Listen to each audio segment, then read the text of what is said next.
ơi trời ơi. Làm sao mà kịp đây, làm sao mà kịp. Trời ơi sắp tới giờ rồi, sắp tới giờ giao hàng rồi, làm sao mà kịp đây, còn quá trời luôn. 1, 2, 3, 4 khuôn luôn, 4 cái khuôn luôn. Khuôn ếch, khuôn trứng, khuôn ngôi sao, khuôn cà rốt. Phải làm sao đây? Chuyện gì đó Suka mà cậu hối hả quá vậy, chuyện gì vậy Suka? Ơi giúp mình với, mình còn 4 khuôn nữa, mình phải nặng cho xong nữa. Mình làm cho xong mình còn giao hàng nữa, người ta sắp tới lấy rồi.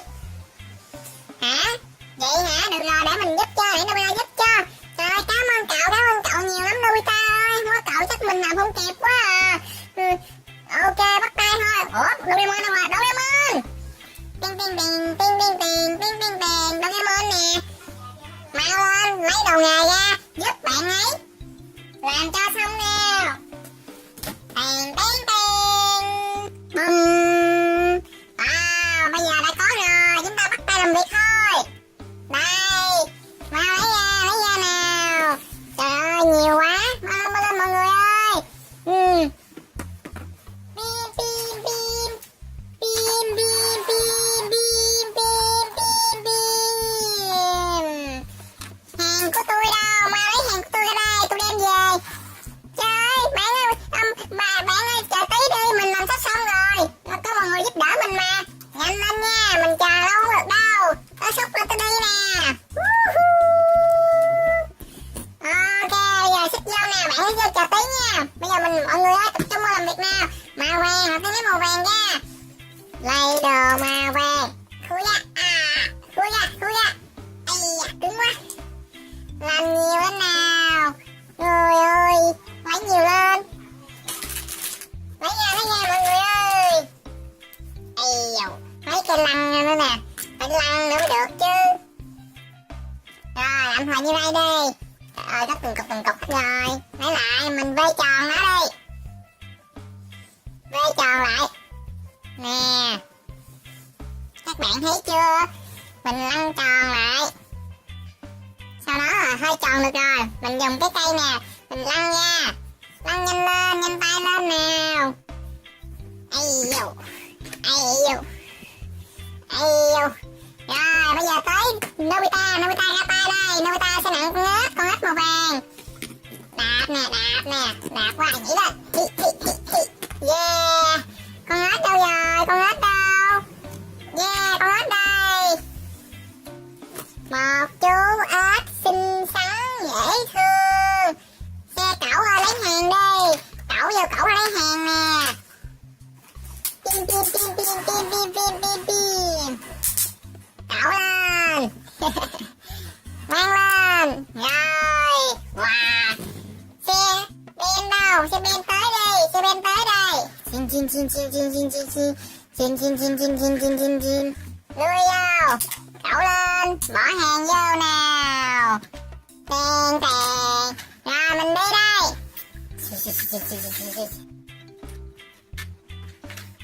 Tiếp theo chúng ta cùng nhau bắt tay làm tiếp nào. Lẹ lên, mình chờ lâu mình không có được đâu đó nha. Nhanh lên.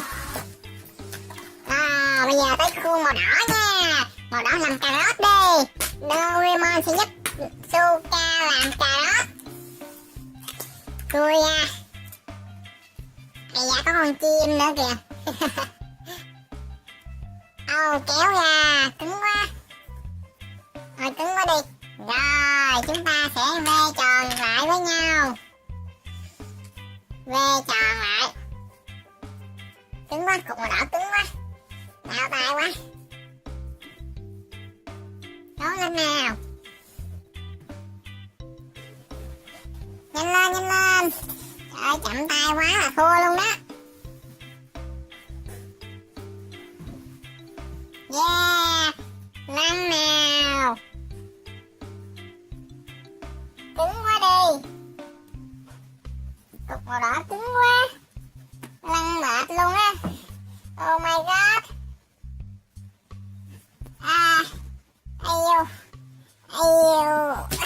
Dày quá, nó cứng quá.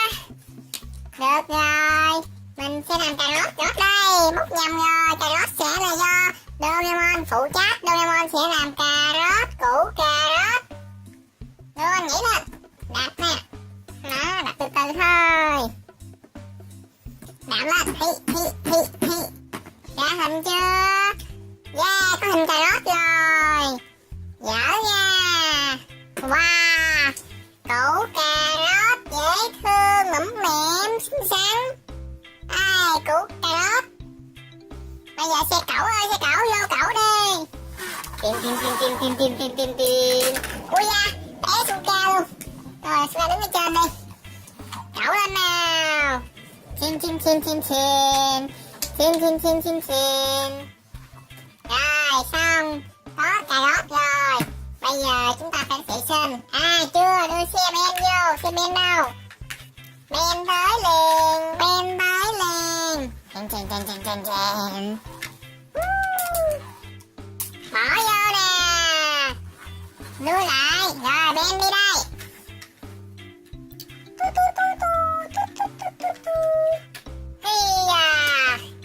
Được. 2 món rồi, chúng ta còn 2 khuôn nữa. Dùng 2 khuôn đó thôi. Khuôn màu xanh. Để tới giúp khuôn màu xanh cho. Suka đứng chỉ đạo thôi. Nobita sẽ giúp khuôn màu xanh. Ngôi sao cho màu xanh đại dương nha. Ây da, có con cua nữa nè. Trời ơi, có con cua nữa. Con cua cũ còn ở trong đây. Con cua nó kẹp chết luôn á. Rồi, ve tròn lại. Con cua sẽ kéo qua đây. Đang ve tròn này các bạn ơi. Yeah, bây giờ chúng ta sẽ lăn. Lăn đều tay và mạnh tay lên.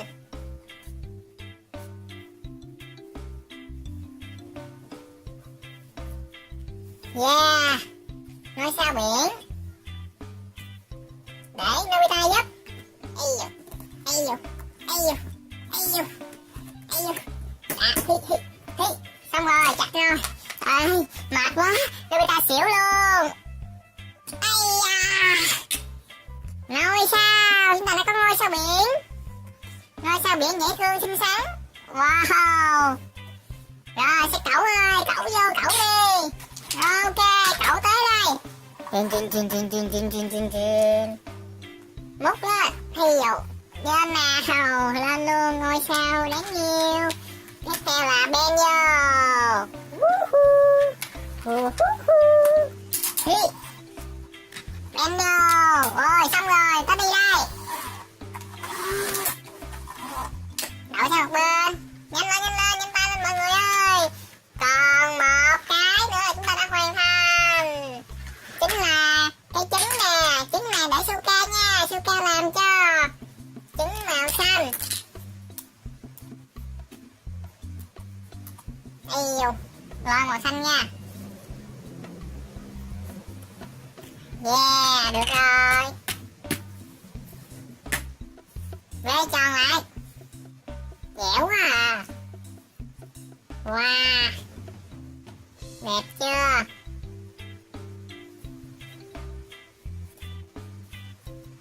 Tiền.